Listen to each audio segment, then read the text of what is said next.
Welcome back to Windsor Chronicles, the royal podcast where truth meets tradition. I'm your host, and today we confront one of the most difficult stories inside the House of Windsor. It's a tale of power and protection, of loyalty, legacy, and the limits of love. At its heart lies a question few dare to ask out loud.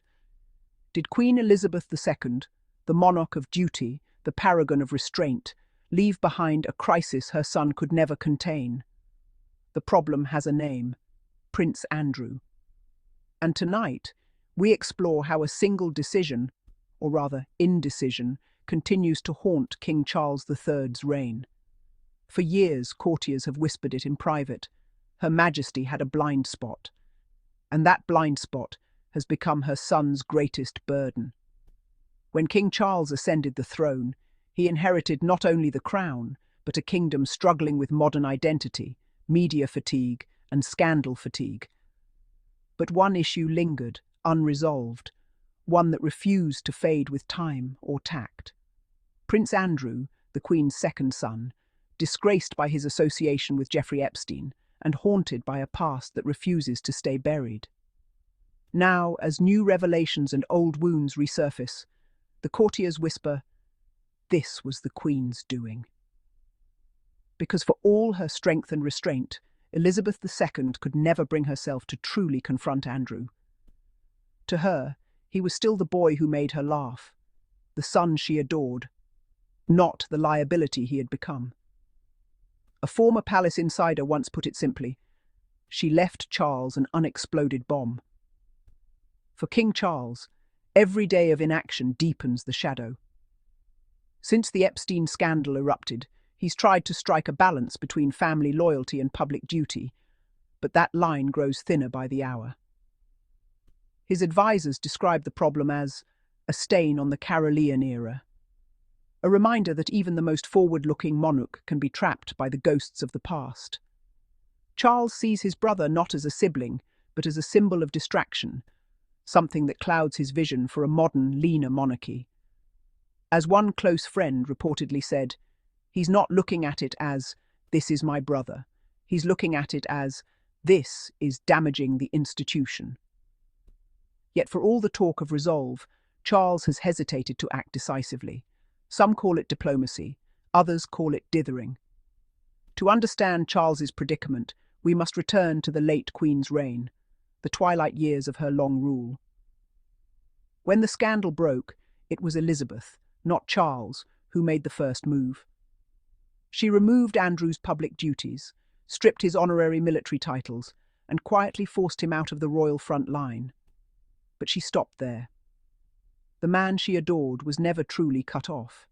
His home, Royal Lodge, a sprawling estate paid for by the Crown Estate, remained untouched. His HRH title remained, if not in use, still technically his. She did not force him to leave. She did not push him to confront his actions. And now that hesitation has become Charles's inheritance. One insider put it sharply: the Queen always avoided confrontation. She hoped the storm would pass, but it never did. Public patience has thinned. Each passing month brings new outrage, new headlines, and renewed disbelief that Prince Andrew still lives in luxury under royal grace. The British people, weary of silence and symbolism, are demanding more than polite statements. Many believe he should be stripped of all titles, formally and permanently. Others call for his eviction from Royal Lodge, calling the arrangement an insult to taxpayers. But inside the palace, decisions move at the pace of centuries. Sources describe ongoing talks, endless meetings about leases, logistics, and image management. Yet what the public sees is paralysis, and every delay chips away at Charles's credibility as a reformer.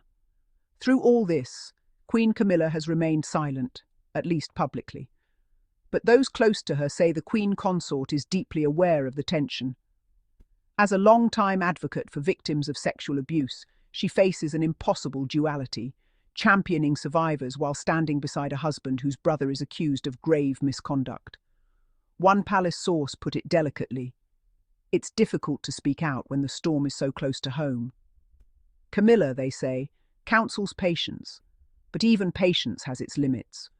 Charles's advisors insist that he has one of the best instincts for public opinion, but critics argue that he misjudges the moment, that he believes public outrage can be managed rather than confronted. The truth is, the British people have already made up their minds. Polls and public forums show overwhelming support for stricter action, a full separation between the monarchy and the Duke of York. Even historians, once deferential, now agree. The monarchy's survival depends on moral clarity, and Charles cannot afford half measures. As one royal commentator said, "It's been 15 years. Every day it continues, the cost to the crown grows." But beyond the politics, this is also a son's reckoning with his mother's legacy. Charles adored his mother. He revered her judgment, even as he privately questioned her restraint. Now, he finds himself cleaning up the mess she left behind, torn between duty and devotion. To act against Andrew is to act against the Queen's memory. To do nothing is to betray the public trust she once embodied. In this impossible balance, Charles's every move feels heavy, every silence louder than words. So what comes next? The palace may continue its cautious dance, gentle pressure, quiet persuasion, a slow retreat for Andrew from public life. But many wonder if the king will finally take decisive action, to prove that his monarchy is not built on sentiment, but strength. Royal observers believe the outcome of this crisis could define the entire Carolean era. A reign marked not by celebration, but by correction. And in that sense, the story of Andrew is not just about one man's downfall. It's about a system learning to face its flaws. In the final years of her reign, Queen Elizabeth II was celebrated for her steadiness, her quiet faith in endurance. But endurance without confrontation can become avoidance. Perhaps this was her one great misstep, mercy without consequence. King Charles now faces the price of that mercy. And in trying to right his mother's wrongs, he must walk a line she never dared to cross. The monarchy endures, but it does so scarred, humbled, and aware that its greatest challenges are not external, but within. You've been listening to Windsor Chronicles, where the crown's truth is told with clarity and care. As we reflect on this uneasy chapter, we're reminded that monarchy is not just ceremony. It's humanity on display, fallible, fragile, and forever tested by time. If you've enjoyed today's episode, please subscribe, share, and join us next week as we uncover another untold story from inside the royal circle. Until then, I'm your host, and this is Windsor Chronicles.